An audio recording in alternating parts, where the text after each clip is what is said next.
Welcome to the closing keynote of Groundbreak 2020. Today, you heard from Lieutenant General Nadia West on the importance of inclusion and diversity and leading through challenging times. Then, you heard about how Procore is improving collaboration across the globe. Next, you'll hear from Procore's Director of Industry Advancement, Sasha Reed. Sasha will be exploring the future of construction and how we can challenge the myths that may be holding the industry back. She'll be joined by Dr. James Sullivan, a senior lecturer and undergraduate program coordinator with the Rinker School of Construction Management at the University of Florida. Dr. Sullivan has been working in construction management for over 35 years. So, let's get started. Welcome, Sasha.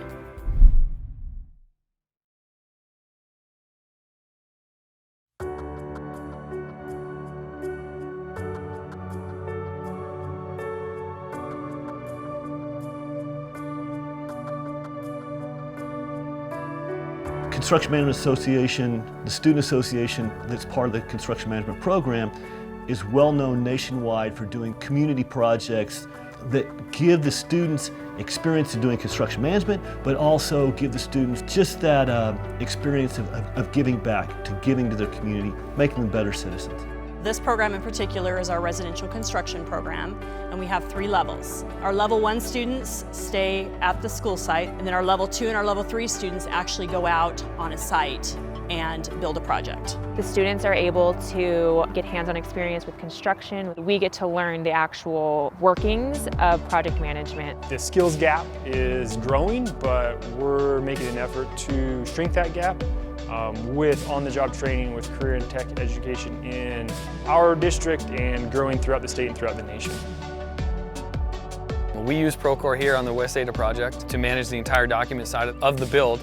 Most of our plans are online and we use iPads to look everything up. All of these kids that are in this program aren't just in this as like a class to get your credits.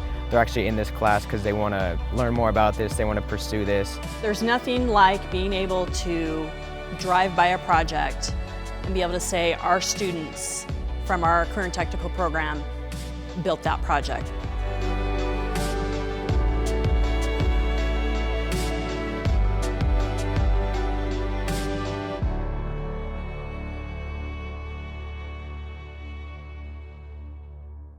Welcome to our closing keynote, A Way Forward, Building What's Next by Challenging Myths. I'm Sasha Reed, and I have the distinct pleasure of leading and supporting the Procore.org team. As Procore's social impact arm, we focus on building partnerships and programs to facilitate the donation of Procore's technology, services, and education content for free. Our customers include nonprofit builders, rebuilding communities, university professors, preparing the next generation of construction professionals, and union training centers tasked with the job of increasing digital literacy in the field. Today, 85% of accredited construction management university programs have access to Procore through Procore.org. With our focus on social impact, we also advocate on behalf of women in construction and host numerous conversations around the topic of inclusion and diversity. Specifically, how construction can become the employer of choice through better retention and promotion of the diverse workforce already at work on our projects. And finally, believing that virtual on-demand training is an essential tool to upskill the existing workforce, we provide free accredited construction education content. To date, our courses have reached over 54,000 construction professionals. And what we've discovered in working with these partners and educators is that there are prevailing myths that surround the challenges associated with bridging the talent gap. We believe that by addressing these myths head on, we can help you better align your recruiting efforts with the programs and institutions that are leading the charge with the intention to be more effective. I've invited Dr. James Sullivan from the University of Florida to share more about his work. Welcome, Dr. Sullivan. Thank you for joining me today. Thanks for having me and for including the Rinker School in this program. It's a pleasure. You found the time to be interviewed on the Construction Educator podcast, which happens to be a joint effort by Procore and Bluebeam to capture the insights from higher education providers in our industry. And in fact, it was that interview that led me to want to interview you here today. You speak in this a lot about the perspective of what the student is coming into the classroom with and what they're leaving your program with. And I want to refer back to something in the interview on the podcast. You spoke about preparing the next generation of superintendents and the importance of self-awareness, teaching de-escalation methods for conflicts. I'd love for you to tell us a little bit about how you incorporate that aspect into your curriculum within the classroom. We spend a lot of time, especially right before they graduate, to talk about self-awareness and branding and adopting the habits of the cultures that they're going to be placed in. They pick companies based on a culture. And then we have this corporate culture or the mothership culture. And then we have this job site culture of, where you're spending your time inside the trailers. And we want them to understand that their brand includes, technology and ability to manipulate the current sort of environment that they're in, whether that be a drawing or information, but also how they communicate relative to the contractual requirements, relative to what the spec says, relative to what the drawing says, and kind of work through these negotiation skill sets and the ability to not escalate a situation in any sort of sense, but sort of understand that the person you're talking to it's most likely not the person that signed the contract, and most likely perhaps didn't even read the contract. So kind of walking in and understanding that there's levels of expectations and levels of communication. And I think that's what's really great about these platforms is you see the foreman accessing information on their phone and seeing the details that they need to see in sort of this real time. That kind of leads me to our next myth that I wanted to have you bust for us. And that's in the podcast you mentioned that you say we don't believe we have a talent shortage, but rather an entrepreneur shortage. And that what we're seeing really is the lack of additional bidders to bid on work. Could you explain for the audience your 50-50 theory around this myth? Yeah, I think what's happening is we went through that downturn and lost, insert whatever number, between 600,000 and 1 million workers going on 10 years ago. And that was those individuals that would have stayed to that market would have probably about now started their own masonry companies, started their own drywall companies, started their own sort of support business, whether it be signage or landscape or underground utilities or whatever they might be. And what's happening is in our local markets, at least in the Southeast, we've lost a lot of that diversity and a lot of those different companies that were available to pick from. Our goal here is to provide that entrepreneurial sort of snapshot to say a lot of times we'll bring in for the graduating seniors, the company that's 20 years old, but the alumni that's made a career for himself started with a truck and a trailer. And then grew to this great thing, but they started by, with a very, small ego doing small renovations and small build outs. And now they're doing these, $50 million projects, but explaining to the younger students that, it's an evolution of growth. Jim, as we pivot now to think about workforce development and how recruiting practices need to address these myths in unique ways, I'm reminded of our partners and the work they do. We reached out to 3 of Procore.org's partners and we asked them, what myths do you encounter in industry and how does your work dispel them? I want to start off by showing an interview with Diana Aidenschenk, president of ACE Mentor. And they've engaged to inspire high school students to pursue a career in our industry through mentoring. And it's worth pointing out that the initial intent was specifically to engage women and minorities, seeing the largest opportunities for advancement there. There's just so much to what goes into the construction industry, whether we're building residential, we're building commercial, we're building bridges, infrastructure. I don't think kids realize when we use the word construction that we're talking about pretty much everything that touches their lives. But we need to get that message out before the students are picking their majors in college or deciding their post-high school educational path or career path. And what we hear is, there is still that stereotypical thought that the construction industry is having a hammer in your hand. So it's really geared towards those students in high school. And the other exciting thing is we have a lot of students that come back for more than 1 year.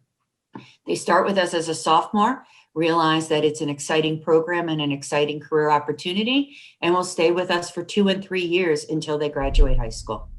Jim, I'd love to get your reaction to this, being that you're working at the university level, but this myth around the idea that recruiting at the college level is enough. Somewhere in middle school, they say you sort of get your ideal career and sort of start picking your path, or at least taking off the things that you wouldn't consider. And what's great about the ACE program is it opens people to the avenue of, what does an architect do every day? What does an engineer do every day? What does this, construction manager do every day? And the other, I think that the real strength in ACE is when they talk about the mentors, it's a personal connection to the student.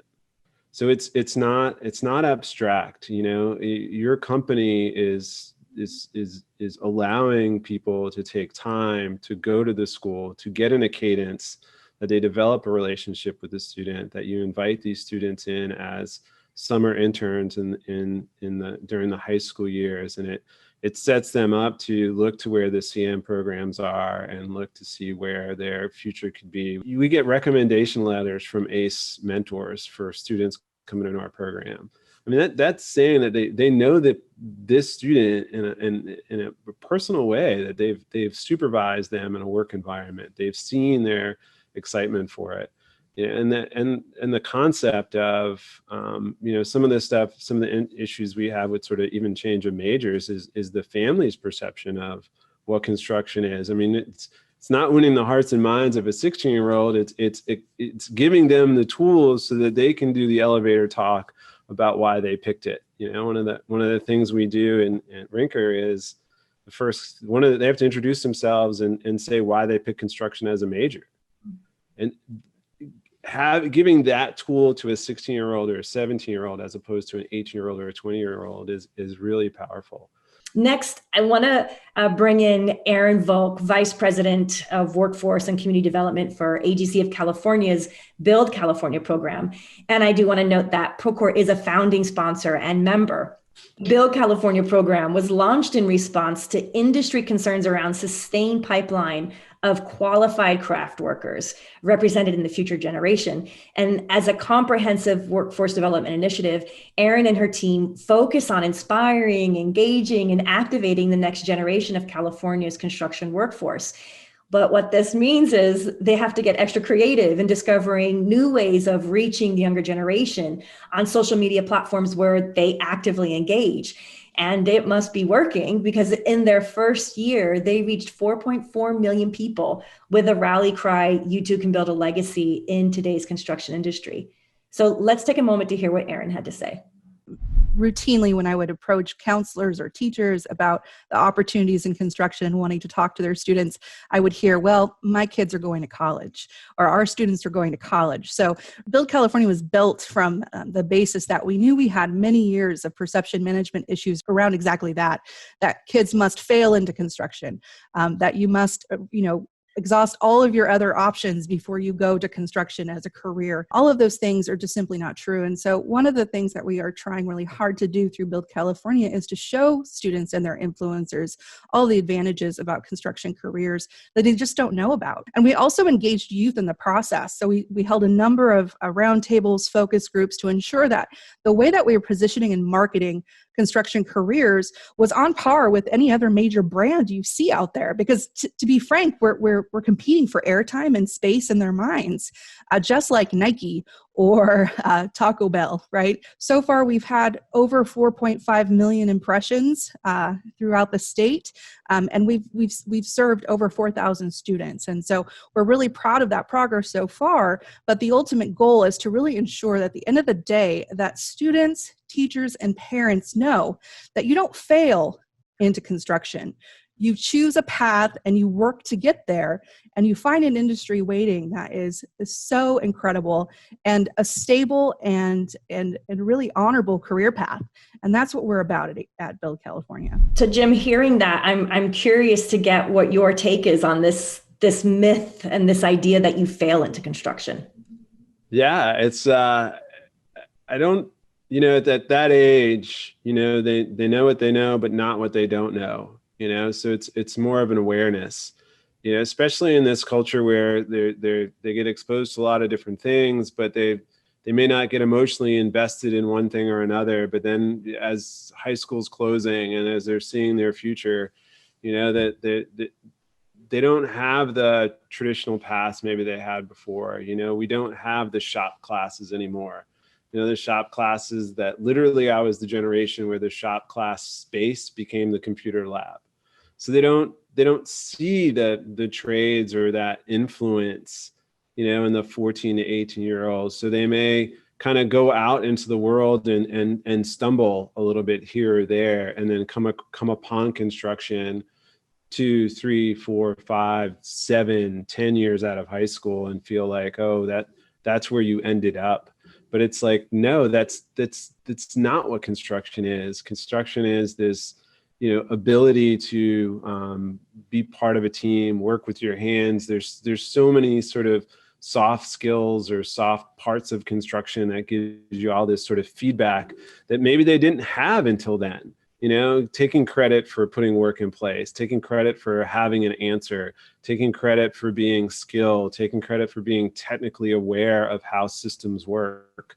So I think, we owe it to them to expose them to these avenues and choices sooner, so that it's a choice earlier as opposed to a choice later that maybe a social group or a moral group may see him failing into construction. I was reading the other day a statistic around half of the skilled construction labor workforce is really nearing retirement age. And I think the statistic was that less than 8% of high school graduates and 14% of college graduates were pursuing careers in construction. I think these numbers tell us that when we look at a macro view, there's still a ton of work to be done to change the perception of what construction is, what the modern construction worker looks like. But I also think it begs the conversation around diversity and industry diversity. So we reached out to Paul Robinson, founder and CEO of ConstructReach. And we were introduced to Paul and his work after reaching out to Target to see what more the Procore.org team could do to support their initiatives. And they quickly pointed us in the direction of Paul. And we learned about his passion to be the connector, to bridge the gap within these local communities that we build in. And Paul believes we can not only create jobs that improve the lives of minorities, but we can ensure that the industry itself thrives by having a diverse workforce to build a better future with. Let's take a listen to what Paul has to say.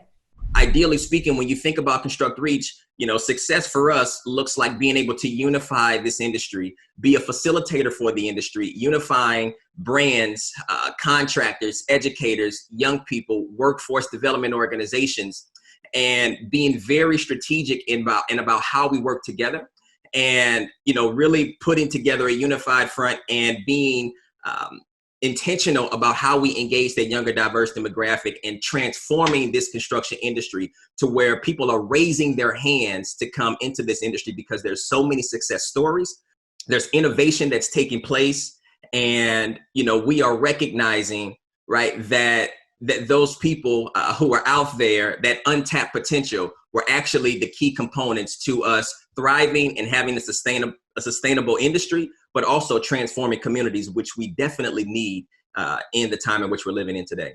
What I like what he's proposing is that flow of, starting out as a worker and then working your way up and then finding yourself in sort of the management and sort of expanding the view of maybe a minority's role or whatever you perceive that to be.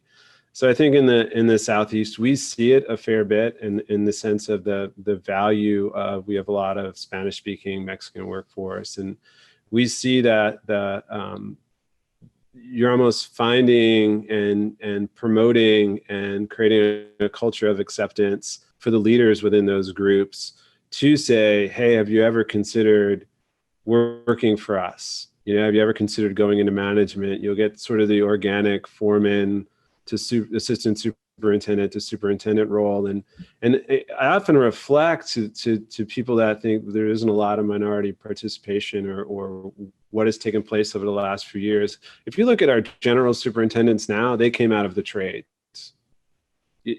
So what we're suggesting is just open the door and let that workforce come in. And 30 years from now, they're going to be general superintendents or project managers. So we're just sort of what we're saying there is, be open to that, be aware of that potential. And then the companies that are on the forefront of that are reaping the benefits of that. There's two key factors at play here. We're talking about how we attract a diverse workforce, but then also how we retain them. And Paul mentioned success stories. If you have individuals and minorities who are achieving success within your firm, there are no marketing dollars or recruitment program that can perform like the testimony of somebody who vouches for their experience working for your company and in turn goes and recruits others from their network. And I think it brings us back to a focus of, with Procore.org, focusing on advocacy. It's a pillar of the program because we think this is a conversation that needs to continue. Self-awareness needs to continue because this is how construction becomes that employer of choice. So, Jim, before we wrap up, I do want to give you a chance to talk a little bit about that way forward. What I've seen in the last 20 years is we've gone from GCs that had a workforce so that you woke up every day worried about putting work in place and understanding that to sort of this CM model of, contracting work and demanding labor shows up and demanding quality and demanding these things contractually. Is to get engaged and ask those trade partners, what can I do to help? Is there anything we can do? I challenge our executive board to do you know the programs in your county? Do you know the teacher that's teaching the drafting program in your county? We all have kids that go to the high schools. And we have a small group of 16 or 20 of us that get together, and we've established those relationships. We've tried to foster that sort of environment, and always outreach. One of the best stories that we have is, we'll find a kid, pushing carts in Target, and we'll get them a job. We'll be like, hey, have you ever thought about doing something else?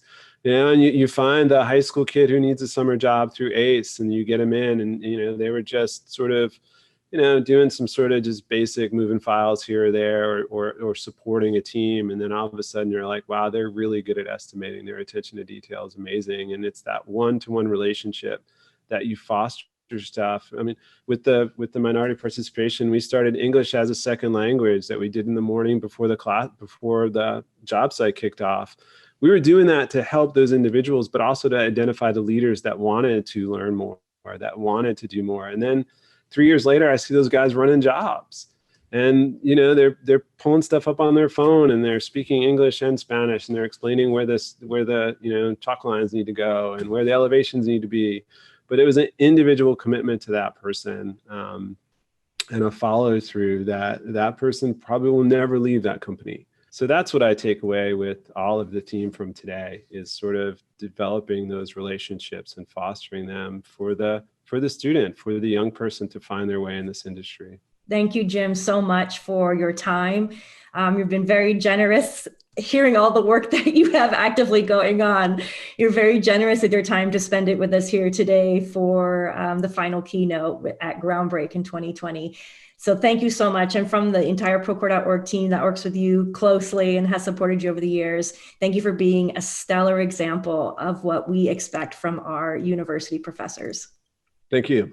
And a special thank you to Paul Robinson from Construct Reach, Aaron Volk from AGC of California's Build California, and Diana Edenschink from ACE Mentor for challenging these myths through the work that you do day in and day out.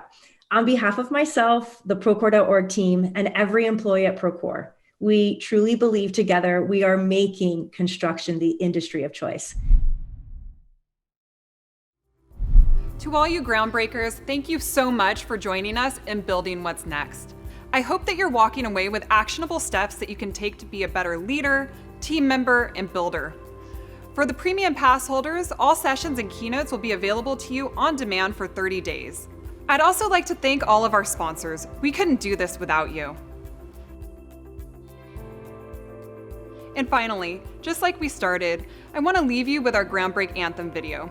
I think it's a great way to remember what we're all about: building the future, building our communities, and building our world. Thank you again for joining Groundbreak 2020. We'll see you next year.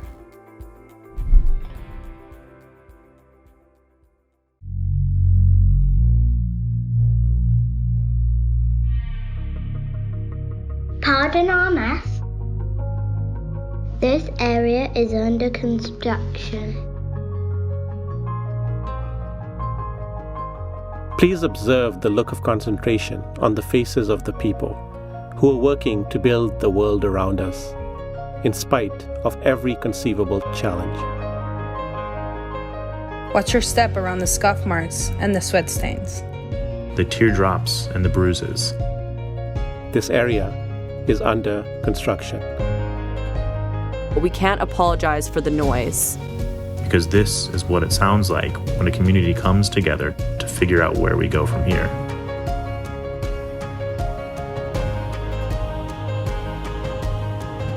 Please mind our dust, and we say our dust, because it belongs to us. And when we say us, we mean everyone.